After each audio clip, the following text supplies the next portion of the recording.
আমার চাচাতো ভাই হযরত আলী আয়েশা আমার হাতে হাত লাগাইয়া কালেমার পতাকা উড্ডীনের শপথ নিল। 11 বছরের হযরত আলী এতদিন ছিল চাচাতো ভাই, এখন হলো সাহাবী, কিছুদিন পরে হবে জামাতা। কি হবে? রহমতের নবী দোয়া করলেন, আনা দারুল হিকমা ওয়া আলীউল বাবুহা, আমি মুহাম্মদ হলাম ইলম ও হিকমতের ঘর, আর এই ইলমের ঘরের দরওয়াজা আমার আলী। সুবহানাল্লাহ বলবেন। ইলমে রায়ে সাজো গর্দন বেহিসাব, খলকে রাতা দন জওয়াবে বাসওয়াব, হক না দারদ দোস্তে খলকা জারেরা, মিস্তে ই খসলত একে দিনদারেরা। হযরত আলীর নবী এমন দোয়া দিবেন, আল্লাহ ইলমের ভান্ডার আলীর জন্য খুলে দিবেন। কেমন ভান্ডার আল্লাহ দিবেন আলীরে। হযরত আলী বলেন, যুবক ভালো করে লিখে রাখো, অন্তরে ঢুকাও। হযরত আলী বলেন, মান আল্লামানি হারফান ইনশাআ বাআ ওয়া ইনশাআ আতাকা, আমাকে একটা অক্ষর যিনি শিক্ষা দিয়েছেন সে আমার মাথার মুকুট। তার মূল্য কত? বলে হযরত আলী বলেন, চাইলে আমাকে গোলাম বানাইও রাখতে পারেন, বিক্রিও করে দিতে পারেন। একটা অক্ষর যিনি শিখাইছেন তার এত মূল্য। বুঝনি রে যুবক বাবা, আজকে মেজাজ দেখাও শিক্ষকের সাথে, আছে না না? সাবধান,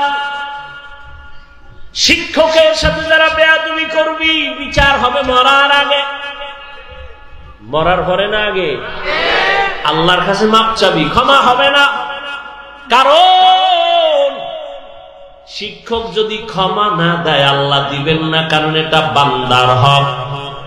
আমার আব্বা আম্মা আমি হাফিজুর রহমান রে এটা সাইন শিখাইতে পারে নাই, দস্তখত শিখাইতে পারে নাই। আব্বা আম্মা কলিজা বইরা দোয়া দিছেন, কিন্তু আমার এই চেয়ার পর্যন্ত মা বাবায় দোয়া দিছেন ঠিক, কিন্তু লেখাপড়া শিখাইতে পারেন নাই। কোরআন হাদিসের কথা বলা যিনি আমারে শিখাইছেন তিনি আমার মাথার মুকুট, যিনি আমাকে মানুষ বানাইছেন তিনি আমার মাথার মুকুট। শিক্ষক উস্তাদ এর এত মূল্য, এক কথায় তিনি আমারে মানুষ বানায় দিয়েছেন। ওই শিক্ষকের সাথে যারা বেয়াদবি করবা, কারণে অকারণে আল্লাহর কসম, আল্লাহর কসম, আল্লাহর কসম, বিচারটা মরার আগেই হবে। মরার পরে না আগে? মেজাজ দেখানোর জায়গা পাও না। মা বাবার সাথে মেজাজ, শিক্ষকের সাথে মেজাজ, আল্লাহ হেদায়েত দান করুন। আর ওজনে বলেন, লিকুল্লি শাইইন জিনাতুন ফিল ওয়ারা ওয়া জিনাতুল মারই তামামিল আদাবি। একজন আল্লাহর ওলি বলেন, প্রত্যেকটা ভালো জিনিসের সৌন্দর্য আছে। মানুষের সৌন্দর্যের নাম হলো আদব। মানুষের সৌন্দর্যের নাম কি?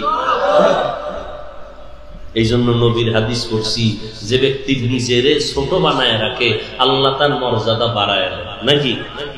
তাহলে নবীজির এলেন কত মনে আসেনি? আর আমি কথা বলেন না। নবী বলেন, আমাকে আউয়াল আখিরের ইলম দান করেছেন। আল্লাহ কয়, ও নবী আপনি এত খুশি, অনেক পেয়ে গেছেন। হ্যাঁ, অনেক পেয়ে গেছেন। আউয়ালেরটাও পাইছি, আখিরেরটাও পাইছি, মাঝখানেরটা পাইনি, পাইছি, সব পেয়ে গেছে। নবী খুশি না বেজা? আল্লাহ কি কয় জানেন? ও নবী আপনি তো মনে করেন অনেক পেয়েছেন, আপনি জানেননি আমি কি পরিমাণ দিছি। মা উতিতুম মিনাল ইলমি ইল্লা কালিলা, আমি ইলমের সাগর থেকে সামান্য একটু ইলম আপনাকে দিয়েছি। নবীকে সব পাইছি। আল্লাহ কি করে?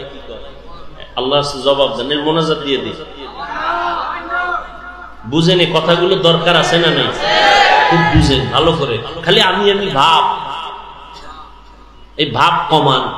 নবীকে সব পাইছি, আল্লাহ কি করে? সামান্য। আমি উদাহরণ এভাবে দিই, আমার পকেটের ভিতরে 1 লক্ষ টাকার একটা বান্ডিল আছে। কত? এটা আমি জানি, আর কেউ? আমাকে একজন এসে বলে, হুজুর আমারে 1000 টাকা দেন, আমি খুব অসহায়, আমি তারে 5000 দিছি। খুশি না বেজার? চাইছে কত?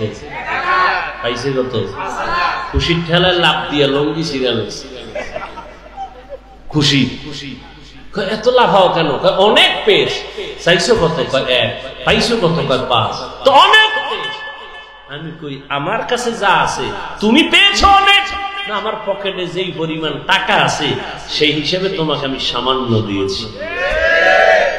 এলমেরা এজাজু করদন বেহিসাব খলকে রাদা দন জওয়াবে বাসওয়াব।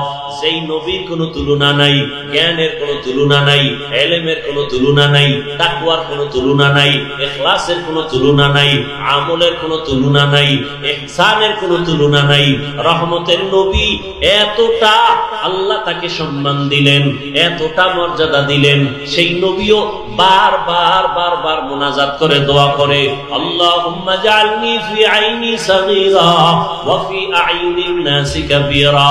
ও দয়ার মালিক, আমাকে তুমি ছোট বানায় রাখো, আমার নজরে ছোট বানায় দাও, উম্মতের নজরে মর্যাদা বাড়ায় দাও। আমি যেন কখনো অহংকার বশত হইয়া বলি না আমি বড়, আমার মতো ইলমওয়ালা কেউ নাই, আমার মতো আমলওয়ালা কেউ নাই, আমার মতো তাকওয়াওয়ালা কেউ নাই, আমার মতো বড় ডিগ্রিধারী কেউ নাই। বলে তুমি যত বাহাদুরি করো না কেন, সাহাবাদের সমান হতে পারবা না, মুজাদ্দিদ আল-পেসানির সমান হতে পারবা না। যত বড় তুমি দাবি করো না কেন, ও আল্লাহর বান্দা খাজা মুঈনুদ্দিন চিশতি আজমিরির মতো হতে পারবা না, ও আল্লাহর বান্দা কাসেম নানতবীর মতো হতে পারবা না, রশিদ আহমদ গাঙ্গুহির মতো হতে পারবা না। সব একদিকে ফালাও, শাহ ওলিউল্লাহ মুহাদ্দিসের মতো হওয়া যাবে না। এইভাবে যাইতে যাইতে সাহাবাদের তুলনা হবে না, সাহাবাদের তুলনা নবীর সাথে হবে না। নবী যা পাইছেন আমার আল্লাহ বলেন সামান্য দিলাম।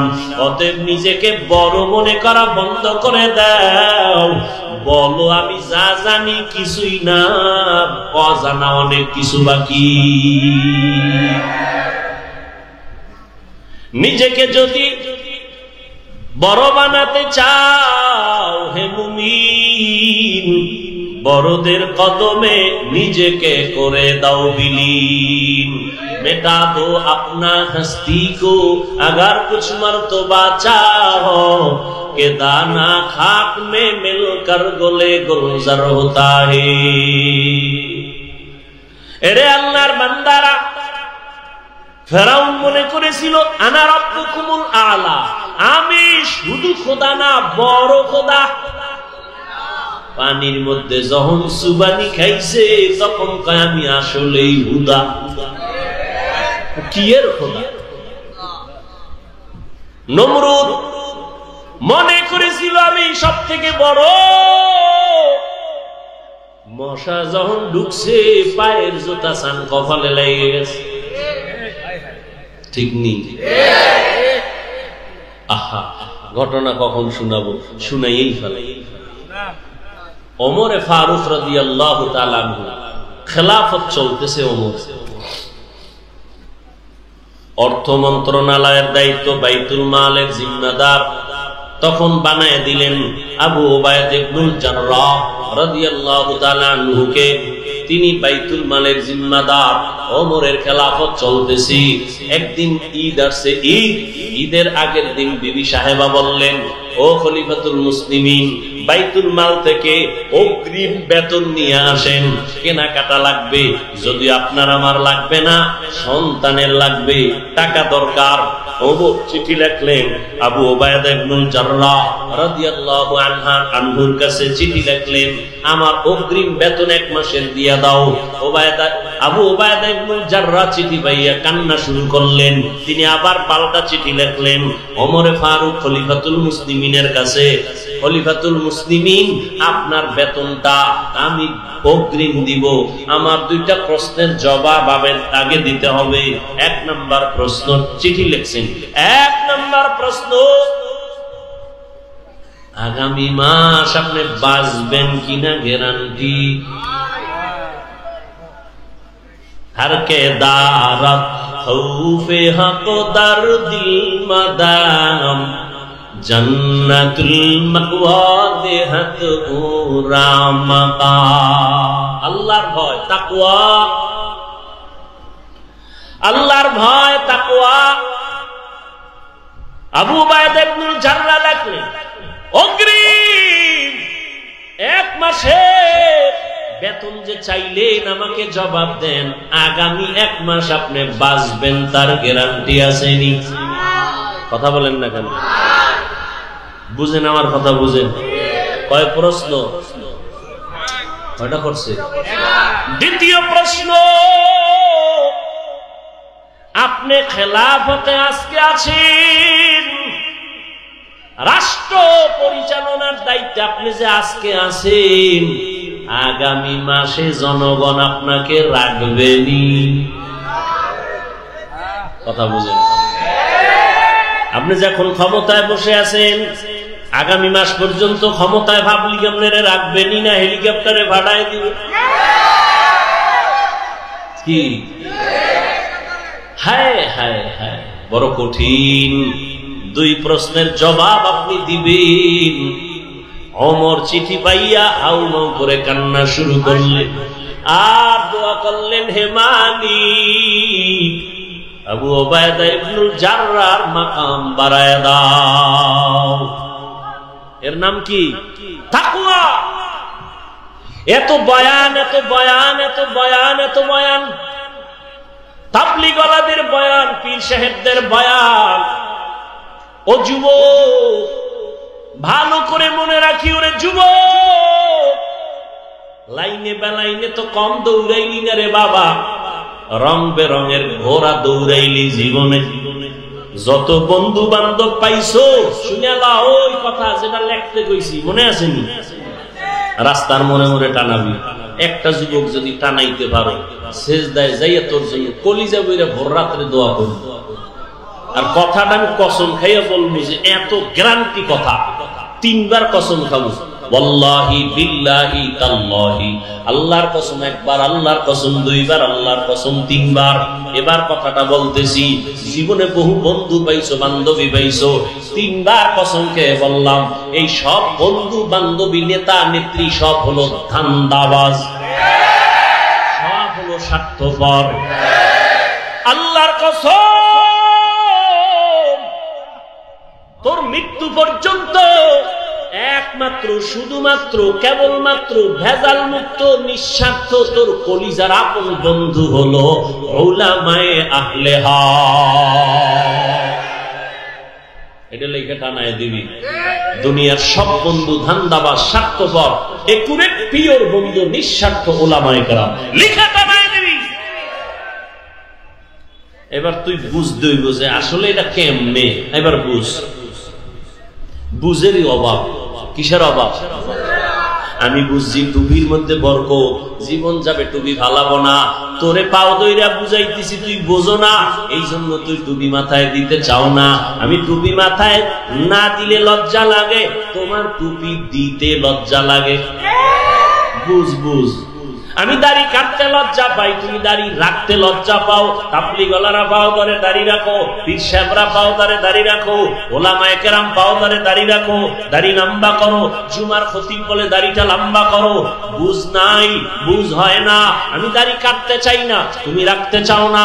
আমি মসজিদে ঢুকতে আরাম, না ঢুকলে লজ্জা, তোমার মসজিদে ঢুকতে লজ্জা। আমি পর্দা করতে না করলে লজ্জা লাগে, তোমার পর্দা করতে লজ্জা লাগে। অথচ তুমি মুসলমান, আমিও মুসলমান। তোমার আমার আল্লাহ নাকি আলাদা? তোমার আমার নবী, তোমার আমার ধর্ম, তোমার আমার কালেমা, তোমার আমার কোরআন, তোমার আমার কাবা আলাদা। দুনিয়াতে আসছি সিস্টেমও নাকি কামরাঙ্গীর চরের মানুষগুলো লঙ্গি পরে আসছেন। বিদায় বেলা কাফনের সংখ্যা হবে 1। আমি বক্তার জন্য 3 কাফন, আপনি শ্রোতার জন্য 3 কাফন। আমার সম্মানে কেউ একটা কাফন বাড়াইয়াও দিবে না। আপনি গরিব রিক্সা ড্রাইভার মরে গেলে একটা কাফন কেউ কমাইয়াও দিবে না। আমারও 3 কাফন, আপনারও 3 কাফন। মহিলাদের হবে 5 কাফন, কালার হবে আলাদা। হুজুরদের কাফনের কালার একরকম, আপনাদের কাফনের কালার আর এক রকম। হ্যাঁ, তাহলে কাফন হবে সব এক, কিন্তু উপরে লেখা থাকবে বড় হুজুরের লাশ। হ্যাঁ, তাহলে আজকে আমি বড় হুজুর, আমি বক্তা, আপনি শ্রোতা।